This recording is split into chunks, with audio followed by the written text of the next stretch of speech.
So if you want to start a YouTube pipeline, I would always start with a mind map, and you can use, if you have an existing YouTube channel already, every base you have and go from there. But if you're starting from scratch, I would recommend either use ChatGPT, or you can also use the built-in tools. For example, here in Wimscal, you have mind maps and flowcharts, sticky notes. If you are really starting from scratch and don't know how to start, I would always recommend like starting and using the mind map AI feature here. So something like, give me a YouTube content management system for a podcast YouTube show and let it create something. And here you go. And that's something you can then start working with. In our case, this here is not the way we want it. So I'll just delete it and we go from here instead. As we see, we have here general cast management system where we gather the ideas, have a content calendar, guests, episodes, scripts, editing, promotion, feedback, transcripts, merchandise, and sponsorships. Now, the next thing I would do is, if we are using Airtable, there is already a fantastic tool inside. So let's just take the prompt here and we just use and create something from scratch, but this time we use AI, which is giving already a fantastic start. So when we paste our prompt here and just press generate, this just takes probably a half minute or so, and it gives already pretty good ideas of the overall structure, which is helping really big in the further development here. This is looking good, and now we just have to select like things we also need here. So in our case, let's just select the episodes, as this one is important, sponsorships, merchandise, and the dashboard, and let's just create this app. So this is already looking quite good. Of course, this needs quite still some work to do, but we can see already that we have the idea section, we have a Kanban board with the progress, and we have the guests, a guest gallery, even with a nice gallery view here, content calendar, scripts if we want to work on scripts basically for each guest that we can also connect here with our episodes and related ideas. And again, we then can develop it further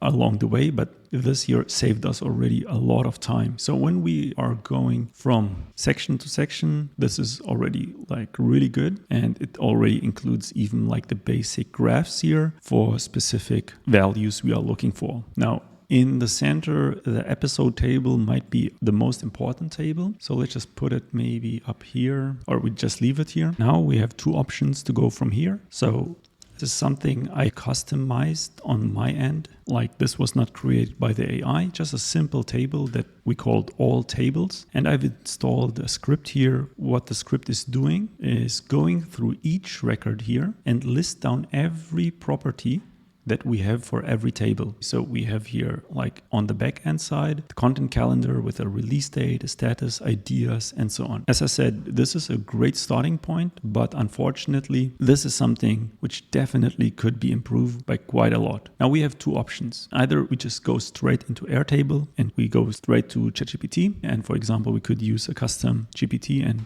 go from there, or we just list down all the tables here using the script. For example, when we just press run, it now lists all the table names, idea, guest, content calendar, script with the field definitions here. Okay, now this is great because now we can take this, and when we ask now GPT to enhance specific fields, this is saving us a lot of time. So let's just write, this is the overview of the Airtable base. Could you please enhance the idea and guest section? Instead of the social link, be more specific. For example, whatever, Insta, Facebook, and so on. We need to think of their signatures from the guests, etc., and everything in between. And now one thing which is not yet customized on this GPT, and that's something we should do at the end as well here.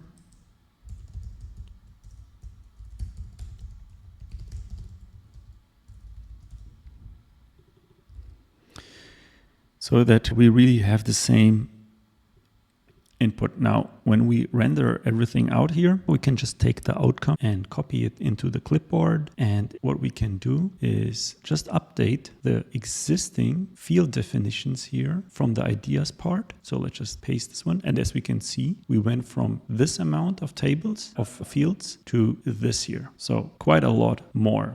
Let's do the same for a guest. But then we can also try to understand what it's actually doing here. So as we can see, we have like social media links or contact information. And that was coming from Airtable suggestion, which might be okay already, but that's not really giving us like all the details we need. Like contact information, I would prefer if we have the email and the phone and everything broke down into smaller parts here. So now we can take the other part, and as we can see, we have now Instagram, Facebook, Twitter, TikTok, and when it comes to contact information, it didn't add here like mail and stuff like that, but that's something we would probably also have tell the GPT here to do that as well. But let's just copy this part. And the great thing now is we can add this one here. And again, we could now add and look and check if something is missing. Now, if you don't have the script, it's fine. You can just copy paste it, of course, but that takes time. What we can do though now is like we take this here. So what the next script is doing is taking the record that I select. So in this case, let's just select, for example, the guest table. And now it just say, hey, do you want to update all those fields in your guest table? And now I can just press yes and look at what's doing now. It generates all those single items for me. Okay, this is great. Now let's see how it works on the ideas part. So here we go. And as we can see, it just created everything inside here that was missing. And we can see it already also created the tags for us. So that saved us a lot of time. But of course, this is not the end of the process, because now we have to think first. So we go back to Wimscal, and the next step we have to do is to understand how does the flow go? Is it making sense what we have here? So for that, I would also start with the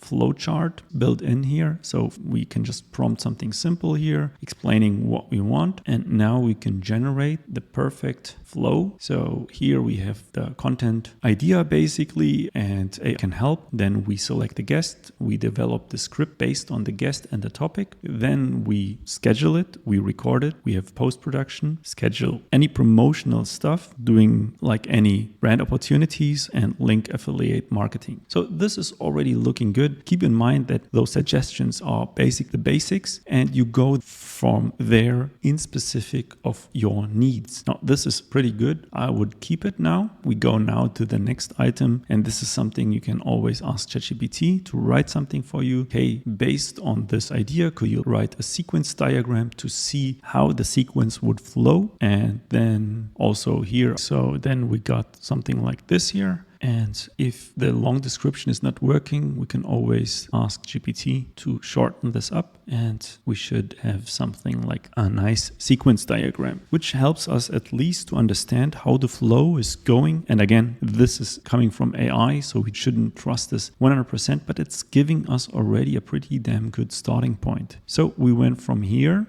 to the flow, to the sequence, and build a content pipeline within just 15 minutes. And I think that's amazing. But of course, the journey has just begun. And in the next part, we can then go through each automation and how we break down every single part and include like things the AI was not thinking about, like analytics or mood boards or anything that could be relevant here.